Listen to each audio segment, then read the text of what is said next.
My friends, are you a diamond or a cubic zirconium before God? This is the question. See, many people are cubic zirconiums or fakes, you see, and this is the sad thing. And there are so many cubic zirconiums that we call them the real thing, and we call the real diamonds the fakes. You see. Now, what's the difference between a real diamond and a cubic zirconium? Real diamond, it goes through temperatures and pressures, is hidden under the earth for long periods of time. You see, long periods of time before they are ever found. You see, and then you have to have somebody to go look for them. You see, but this is the question we have to ask ourselves: are we being forged in the temperatures and pressures that God wants us to be in order to become a diamond before Him? You see? Or are we being synthetically engineered, you see, in some lab somewhere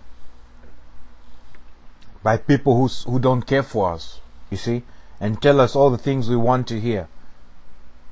See, and that's the big difference between a real believer in God and a fake. You see? The one who looks all a big show, you know, on the outside, filled with head knowledge, but has nothing in his heart. Never went through anything. She never really went through anything. The real things that you have to go through. You know?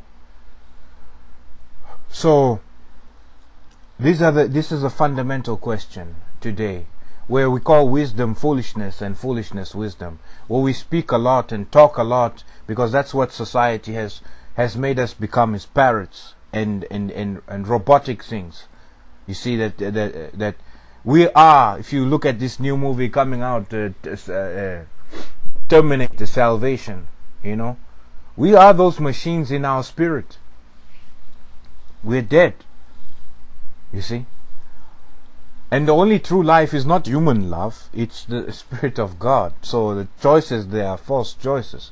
You don't choose between human love and a machine. You see? So, but anyway, so this is what it is. Who are we?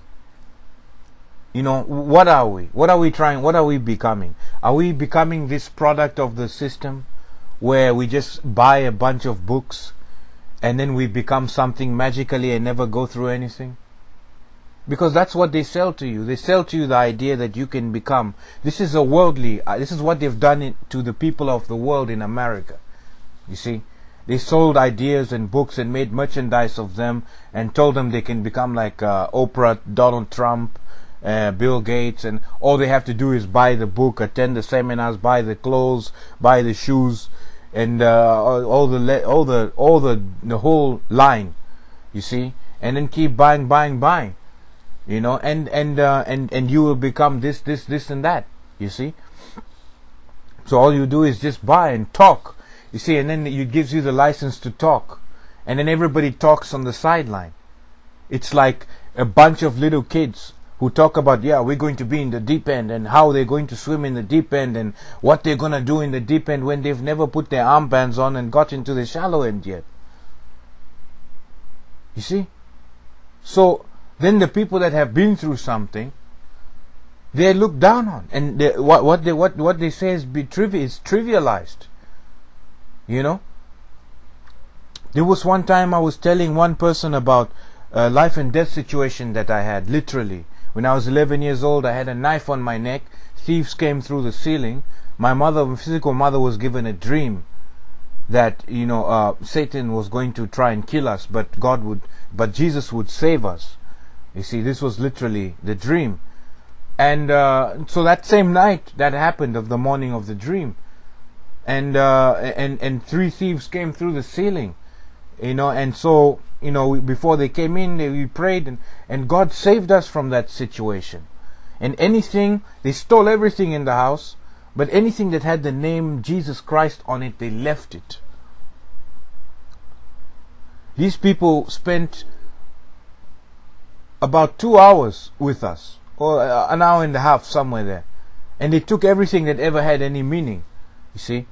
But I had a peace that was unexplainable at 11 years old. And when you see a knife on your physical mother's neck, a knife on your neck, a knife, you realize that there's not really much you can do. There's no heroes. All these people that tell you about, oh, well, I'll do this and I'll do that, they just talk. They've never been through anything. You see? They're just filled with talking. Fakes. You see? I grew up in a society where I had to fight when I was a kid. I did a lot of fighting when I was young. You see? I got involved in a lot of wrong things, and and I lived in a society that was not, people didn't live in the middle like they do in America. You see? Where the majority of people are in the middle. And then you have a few, very few people on the good and on the bad. You see? And most of the people are lukewarm over here in the middle.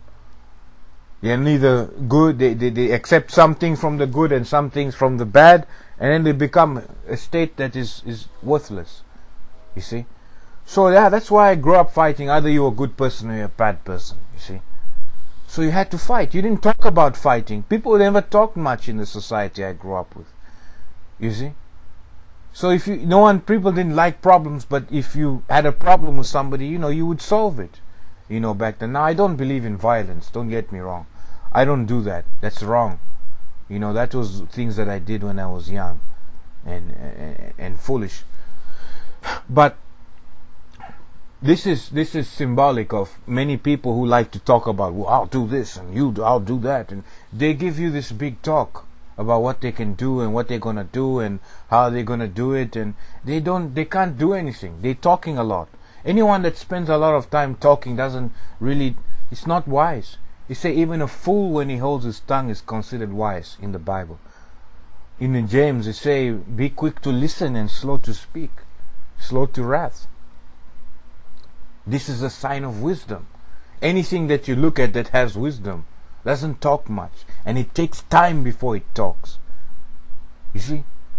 So that its words are soaked in the spirit of wisdom and in understanding. You see? Now for us, we take our words and we soak them in the spirit of God.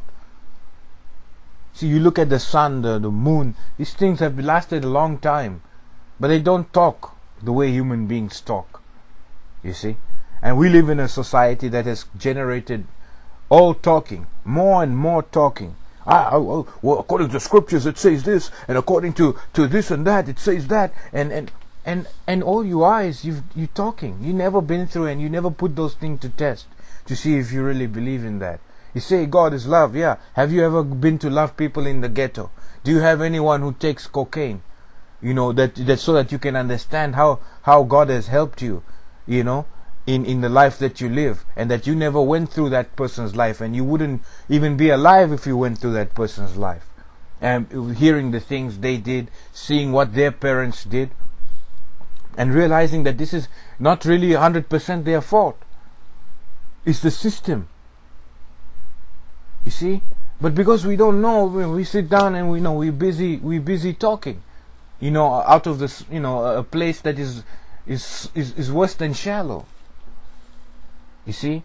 So we must become real diamonds, my friends. We must be forged under great pressures and temperatures. And we can only do this by building our relationship, by trusting in Jesus Christ and being led of His Spirit. We can do nothing in our own strength. This is what you have to understand. That it is Jesus Christ whose strength we are supposed to lean on. Not our own strength and you are God and the human spirit and the American spirit and all this other stuff. This is not the Spirit of God. We've got to turn and forget about all these things. Forget about the dreams that you're being given by the world. Distinguish between the world and the Spirit of God. The wisdom of the world and the wisdom of God. Become a diamond before God. Don't be a fake.